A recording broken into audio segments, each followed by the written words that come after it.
Dans la dernière vidéo, je vous ai parlé de films peu connus réalisés par des acteurs de génie. Et on continue sur la même série, mais vous l'aurez compris, on va parler cette fois des acteurs qui ont marqué le cinéma. Avant qu'on commence cette vidéo, n'oubliez pas de mettre un like et de vous abonner. Pour vous, c'est un petit geste facile et gratuit, mais pour moi, c'est un excellent moyen de soutenir mon travail et ça me motive énormément. Et je vous en remercie. Et quoi de mieux pour commencer cette vidéo que la personne considérée comme le roi dans la jungle de Hollywood? On dit que les autres acteurs se contentaient de reprendre les rôles que lui refusait, tellement le mec pèse lourd dans le milieu, et ce en plus dès le plus jeune âge. Je parle bien sûr de Leonardo DiCaprio. Alors lui, pour le coup, c'est pas facile de trouver un film dans lequel il a joué et que peu de gens ont vu, et même qui valent le coup d'être vu, sachant que son premier film est un film d'horreur du nom de Critters 3. Alors déjà, comme ça vous savez, quand il y a un film d'horreur 3 ou plus, en général c'est pas fou. Et il leur a dit lui-même, c'est pas son meilleur. Et moi je vais vous le dire moins poliment, c'est vraiment une daube. Mais j'aurais très bien pu vous parler du film This Boy's Life, qui est son premier grand film et dans lequel il partage l'écran avec Robert De Niro. Voilà, vous comprenez pourquoi je vous dis que lui, en matière de petits films indépendants, c'est pas simple à trouver. Dans le même genre, on a aussi What's Eating Gilbert Grape, dans lequel il joue extrêmement bien aux côtés de Johnny Depp, qui lui aussi était jeune à l'époque, et pour lequel il aura des nominations au Golden Globe à seulement 19 ans. À 19 ans, j'avais pas fini ma secondaire. Voilà. Mais le film que je vais vous présenter aujourd'hui est un petit peu moins connu du grand public, à savoir The Basketball Diaries. Hey, Ma? Are you in there, Ma? Ma, is that you? Yeah. Ma? Are you there? Yeah. Hi. Hi, Ma. Hi. Hi. Listen, I need you to help me out, all right?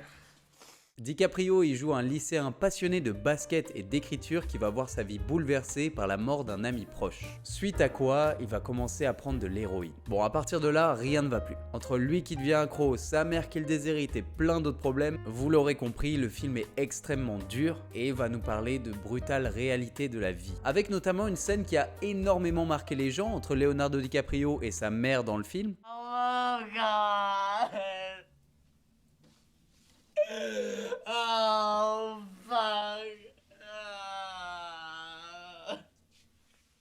DiCaprio, comme à son habitude, il joue extrêmement bien et cela à seulement 21 ans. Petite anecdote, on y retrouve d'ailleurs un Mark Wahlberg qui est lui aussi tout jeune. Voilà, ça fait plaisir. Pour le candidat suivant, j'ai choisi le deuxième roi aux yeux du public. Sans forcément faire de classement parce que je juge que lui et DiCaprio sont au même niveau, je vous parle bien sûr du fabuleux Brad Pitt. Dans son cas à lui, il aura des débuts un petit peu moins faciles que ceux de DiCaprio. Dans sa filmographie peu connue, en tout cas de nos jours, je peux vous parler de Legends of the Fall, qui est un film que j'ai personnellement adoré, mais bizarrement plein de cinéphiles ne sont pas d'accord avec moi. Bon après, je m'en fous, hein, mais bon. Ceci dit, le film dont je vais vous parler est en général adoré du grand public, en tout cas s'ils l'ont vu. C'est non seulement un de mes films préférés de Brad Pitt, mais en plus un de mes films préférés en général. Je parle de l'inoubliable Interview with the Vampire. Il choisit un homme, lui donna un pouvoir infini, la vie éternelle, et une fille qui devait rester jeune à jamais. Voici le dernier vestige du mal.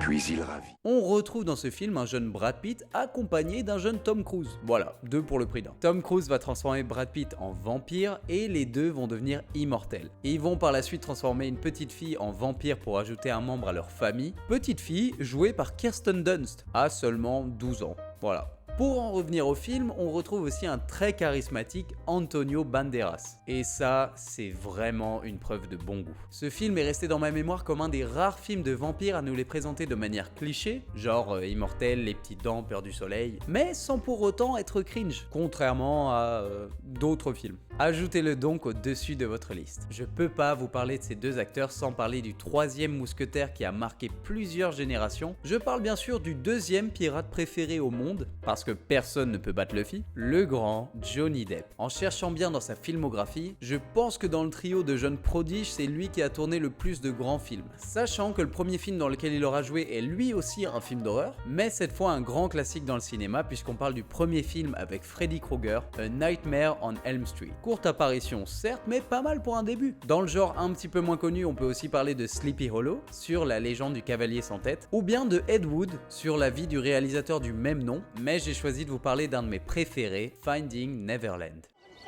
Who do you belong to? Excuse me, sir. You're standing on my sleeve. I might point out you're lying under my bench. Do you mind just playing with your dog? No, go on. So sorry, my boy's bothering you. J.M. Barrie, pleased to meet you. J.M. Barrie, the author. He was looking for the inspiration he had lost. Your play this evening. I think I can do better. They were longing for the family they once had. Ce film, qui donnera naissance à un des mèmes les plus connus d'internet, nous plonge dans la vie de James Matthew Barrie et de ses inspirations pour écrire la pièce révolutionnaire Peter Pan, d'où le nom Neverland. Neverland, pour ceux qui savent pas, c'est le pays imaginaire en anglais. Le personnage de Johnny Depp se lie d'amitié avec la maman d'une famille de 4 enfants qui vont inspirer les personnages de son œuvre future. Le film est très touchant puisqu'on y retrouve un homme avec une créativité folle pour l'époque et qui créera une pièce que personne n'aura jamais vue en 1904, pleine de rêves et d'imaginaire. En bonus, on a un tout petit Freddie Highmore qui joue extrêmement bien malgré ce que Internet a fait de cette scène. Une perle de plus pour vous, c'est cadeau. Je ne peux pas faire une vidéo sur les 3 plus grands acteurs sans parler de ceux qui les ont inspirés. On va donc revenir un tout petit peu en arrière avec un des acteurs les plus charismatiques du cinéma, j'ai nommé Al Pacino. Difficile de pas penser au Parrain, à Scarface ou à l'Avocat du Diable quand on dit son nom. Et derrière tous ces grands noms se cache un film sorti juste après Le Parrain 2, dont je parle dans ma vidéo sur la vie de Francis Ford Coppola. Et il est pas bête, hein. Je parle du film trop oublié, Dog Day Afternoon. What are you doing in there? We got you completely by the balls. You don't believe me? I'm looking you right in the eye. I'm telling you, there's a way out of this thing. We got the hostages. We make the demands. We get a helicopter here. It lands on the roof and takes us to a jet.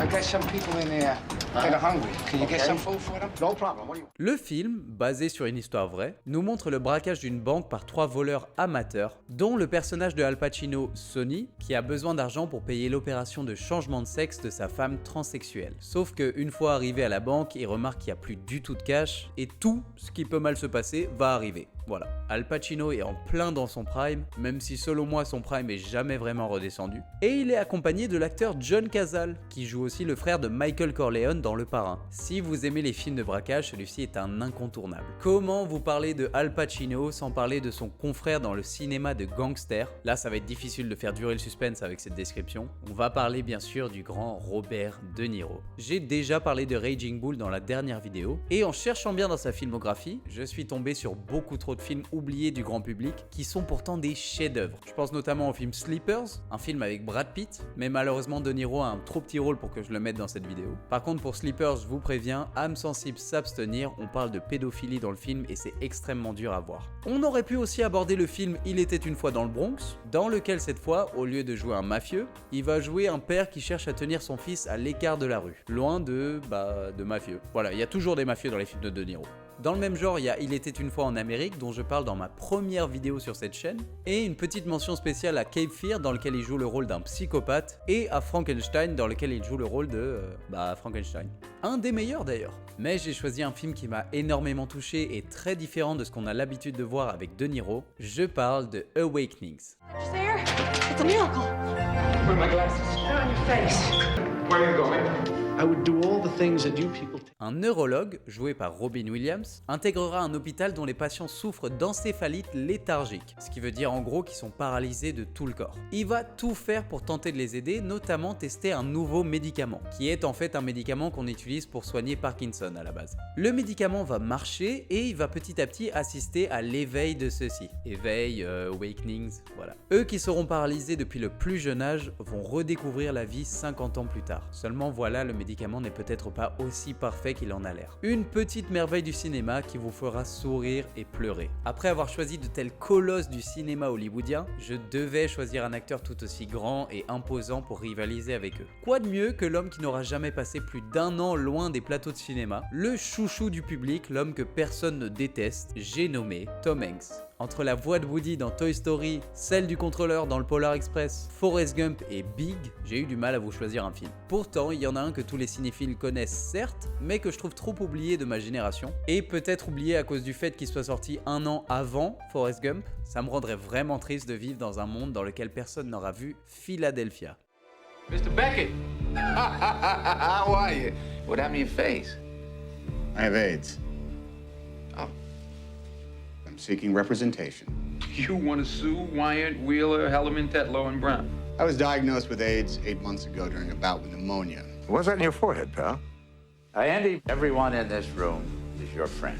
I misplaced an important complaint. That's their story. We've been talking it over, your future that is, and we feel that because we respect... On y retrouve Tom Hanks viré de son travail car souffrant de symptômes apparents du sida. Alors je vous remets dans le contexte, déjà à l'époque le sida c'était une toute nouvelle maladie, personne ne savait si c'était contagieux et comment c'était contagieux. On voit bien que dans le film ils ne savent pas s'ils peuvent lui serrer la main, s'ils peuvent l'approcher un petit peu. Et en plus de ça, à l'époque le sida était associé à l'homosexualité qui était elle aussi extrêmement mal vue, puisque l'homophobie battait vraiment son plein à l'époque. Non pas qu'elle n'existe pas aujourd'hui, mais bon, vous m'avez compris. Le personnage de Tom Hanks va chercher à se défendre en justice, parce que son boulot n'a pas le droit de le virer pour avoir le sida, et il va chercher l'aide d'un avocat, joué par Denzel Washington, avocat homophobe. Alors oui, je sais, c'est pas du tout logique. Au début, Denzel Washington n'a pas du tout envie de le défendre, mais petit à petit, le film va nous faire réaliser les similarités entre le rejet de la communauté homosexuelle aux États-Unis et le rejet de la communauté noire. Vous commencez à voir où je veux en venir. Soyez prêts à verser quelques larmes, mais je vous assure, le film est un incontournable du cinéma, au même titre que La Ligne Verte ou que Forrest Gump.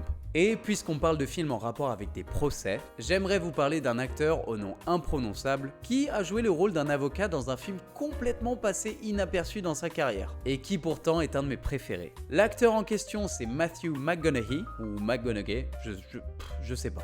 Et entre les comédies romantiques, le Loup de Wall Street, Interstellar et Dallas Buyers Club, il y a eu A Time to Kill. Vous aussi, vous avez une fille. Vous feriez quoi? Sûrement qu'il comprendrait un type qui aurait décidé de se faire justice. Même si c'est un noir.